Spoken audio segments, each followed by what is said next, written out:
Bonjour mes chers élèves, j'espère que vous allez bien et que vous êtes en forme et compagnie. Ravi de vous retrouver dans une nouvelle séance de la langue française. Cette séance sera consacrée aux activités de lecture.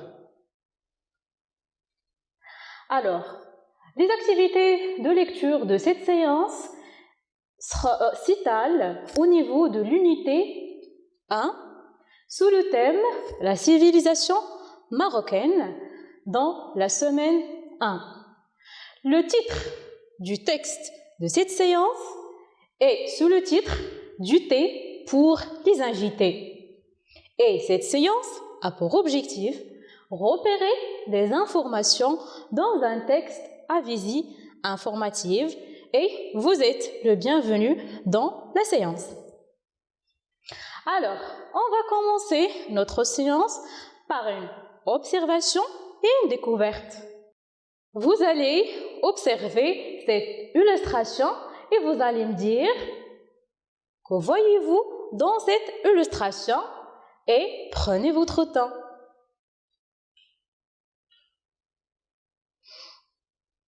Alors, en observant cette illustration, on regarde des personnes dans un salon. Un monsieur sert du thé. Un autre monsieur et une femme, peut-être ce sont des invités de la famille, on ne sait pas.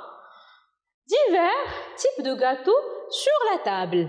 Alors, on va vérifier tout ça dans le texte et tout au long de notre séance.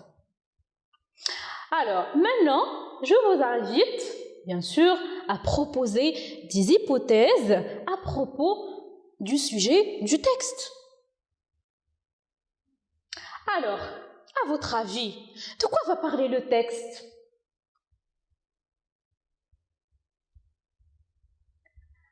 Peut-être le texte va donner des informations. Pour deuxième réponse, peut-être que le texte va raconter une histoire. Alors, on va choisir une hypothèse pour la vérifier pendant la séance. Alors, on va choisir une. Donc, on va choisir que peut-être le texte va donner des informations et on va bien sûr découvrir les informations que le texte, bien sûr, va donner. Alors, on passe maintenant à la lecture et à la prononciation.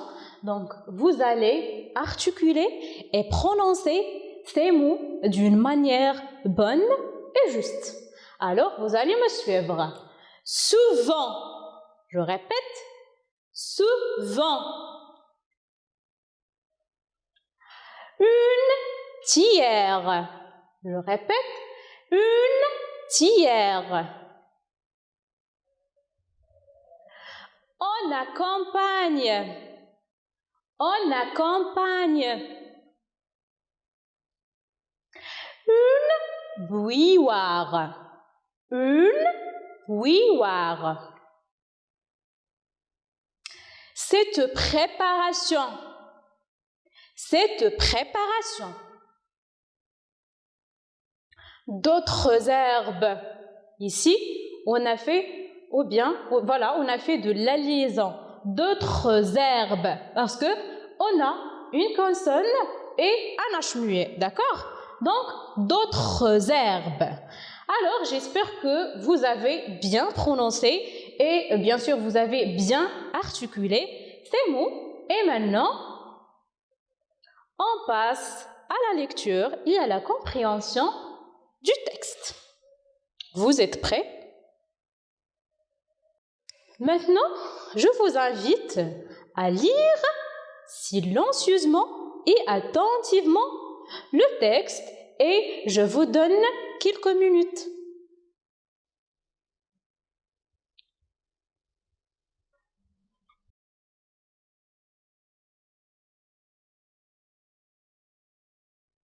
Alors, je vais lire le texte et vous allez me suivre. Du thé pour les invités.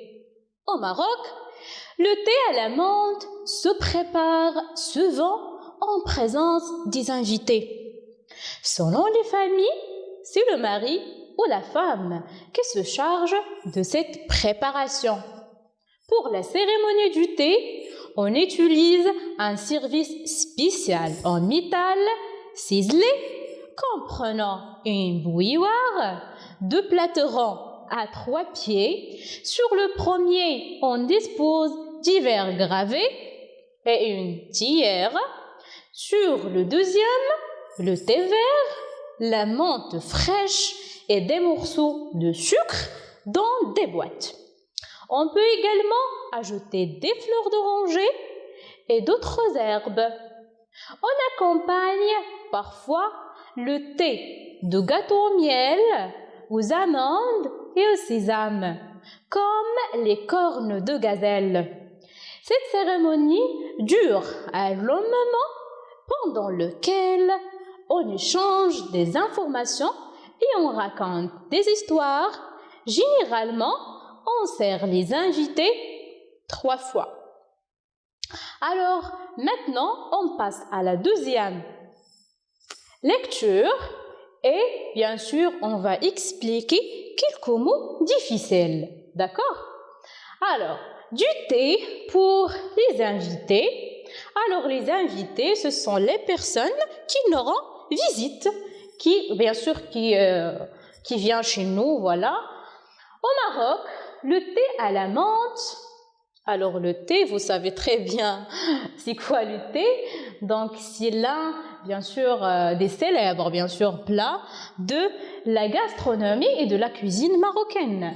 La menthe, donc c'est une plante verte, bien sûr, qui donne de la fraîcheur au thé.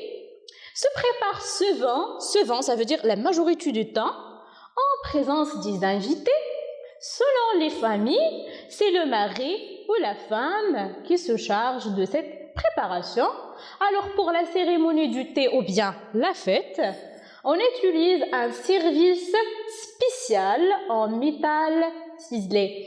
Alors la préparation du thé, bien sûr, on utilise un service spécial en métal ciselé, ça veut dire avec un dessin gravé, soit par un ciseau ou bien d'autres outils, comprenant une bouilloire. Une bouilloire, donc c'est un récipient qu'on utilise pour chauffer de l'eau, ou bien chauffer l'eau. 2 plateaux ronds à 3 pieds, donc des plateaux, on va voir par la suite des images de tout ça. 2 plateaux ronds à 3 pieds, donc sur le premier, on met des verres gravés. Voilà les verres gravés, ce sont les verres qu'on utilise bien sûr pour servir du thé. Donc il y a des couleurs, il y a des designs bien sûr différents dans le marché. Donc et une théière, c'est aussi un récipient qu'on utilise pour infuser du thé. Sur le deuxième, le thé vert, vous savez très bien le thé vert, la menthe fraîche, des morceaux de sucre et dans des boîtes. On peut également ajouter des fleurs d'oranger, donc c'est aussi une catégorie d'herbes, bien sûr, qu'on ajoutait pour donner, bien sûr, une saveur au thé. D'autres herbes, on va les découvrir par la suite.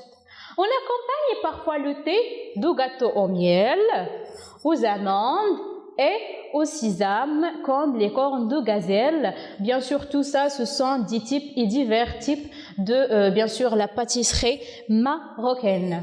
Cette cérémonie ou bien fête dure un long moment pendant lequel on échange des informations et on raconte des histoires. Donc, généralement, on sert les invités 3 fois. Alors, j'espère que le texte est bien clair. Alors maintenant, on va passer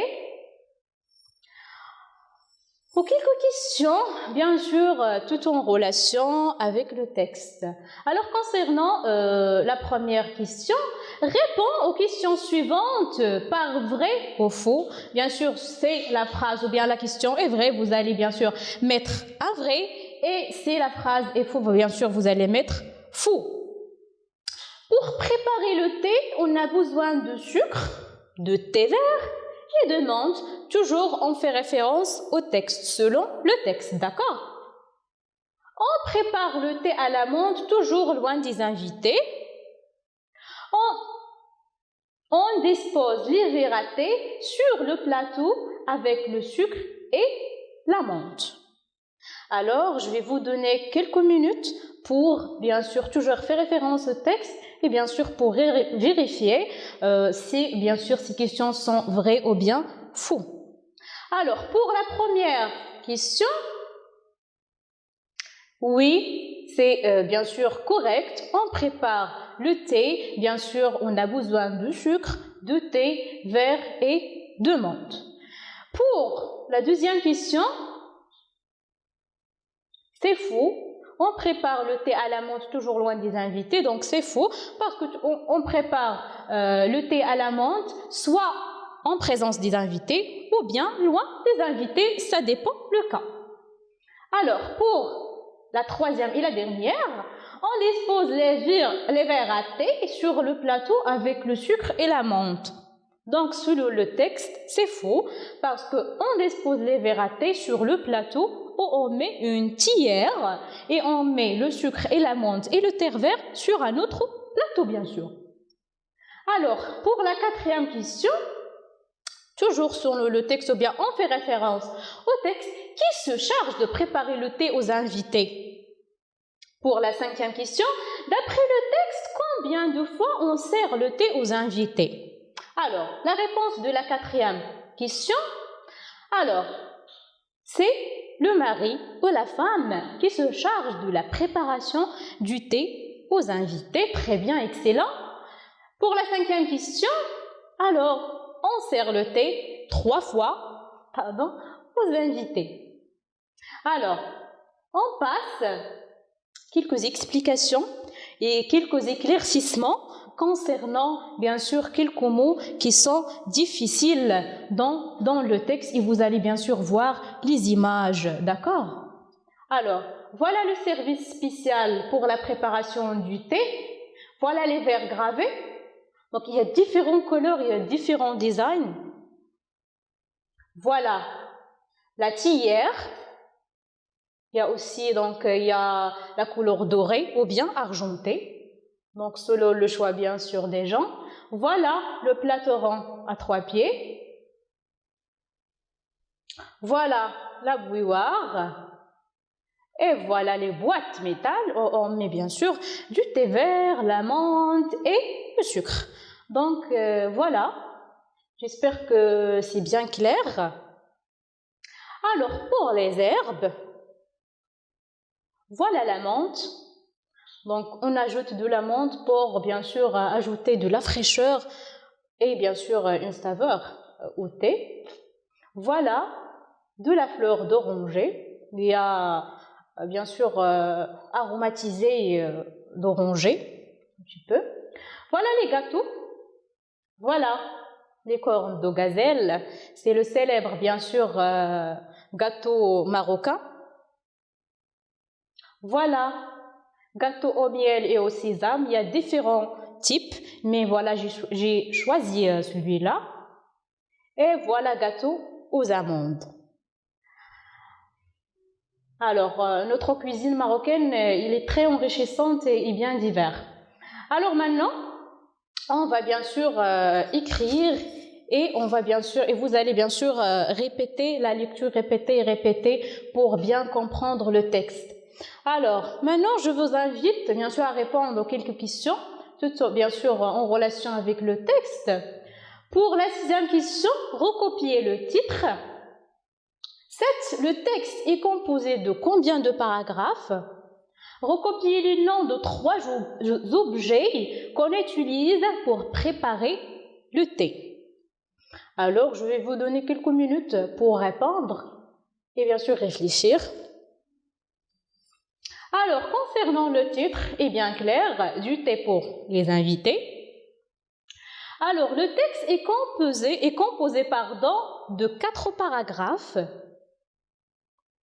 Concernant les noms des objets qu'on utilise pour préparer du thé, donc ils sont très bien clairs dans le texte. Donc il y a une bouilloire pour chauffer l'eau, une théière pour infuser le thé et des boîtes bien sûr pour mettre du sucre et de la menthe ou bien d'autres herbes et bien sûr du thé vert.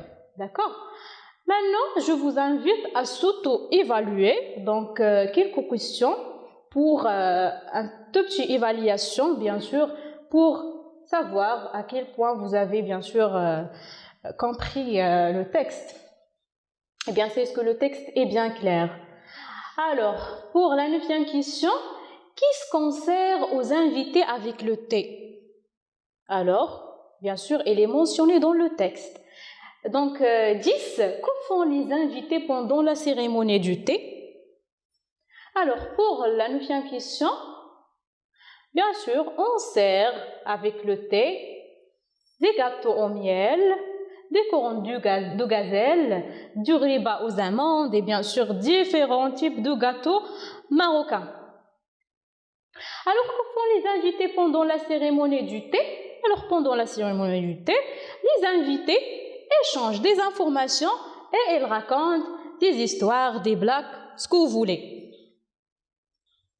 Alors, la phase après la lecture. Alors, ici, on va bien sûr évaluer votre recherche et bien sûr vos informations, bien sûr, à propos du thé marocain et aussi de la cuisine marocaine. Alors, quelles autres herbes peut-on ajouter pour préparer du thé? Donc, il y a plusieurs herbes qu'on peut ajouter pour donner, bien sûr, de la saveur au thé. Voilà, j'espère que vous allez citer quelques-uns. Et ici, en plus des gâteaux, cités dans le texte, qu'est-ce qu'on peut encore servir? Donc, il y a des gâteaux, il y a d'autres choses, bien sûr, qu'on peut servir avec le thé ou bien à côté du thé. Alors, quelques herbes qu'on peut ajouter pour préparer du thé.